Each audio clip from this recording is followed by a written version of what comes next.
Itong batang to, bakit lumabas ka na naman? Saan ka pa pupunta? Naantay ko si Mami, Ate Flor. Oh, ay, dahan. Marami pa siyang kailangan ipaliwanag sa akin. Ay, Hindi ko maintindihan eh. Nagsinungaling na nga siya tungkol sa sakit ko, tapos ngayon malalaman ko may kakambal pala siya. Ano pa bang kailangan kong malaman sa kanya? Ano pa ba yung mga tinatago niya sa akin?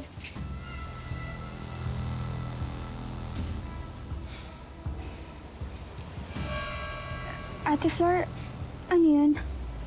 ay, hindi ko alam. Ay, sige, ako na.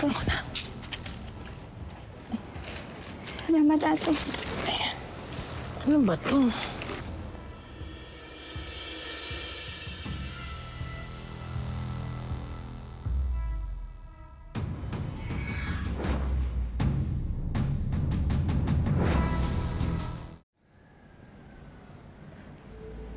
Totoo ngang may dalawang klase ng Canixidol.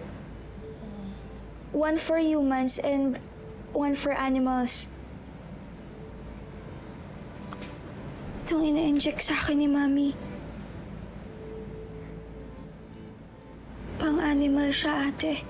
Diyos ko, bakit naman gagawin ni Ma'am Olive sa'yo yun? Hindi ko alam.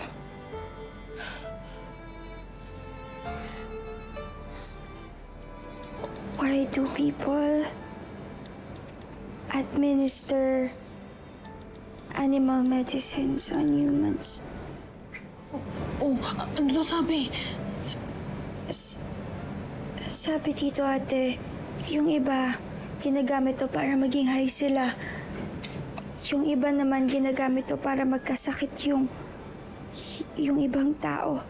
Di, tama nga yung hinala mo. Pero bakit nga? Bakit nga ginagawa yan ni Ma'am Olive para magkasakit ka? Munchausen syndrome by proxy. Ano yun? Anong manchaw? Psychological disorder po siya. Nakadalasan po sa mga nanay, tapos ilalagyan nila ng mga sakit yung mga anak nila.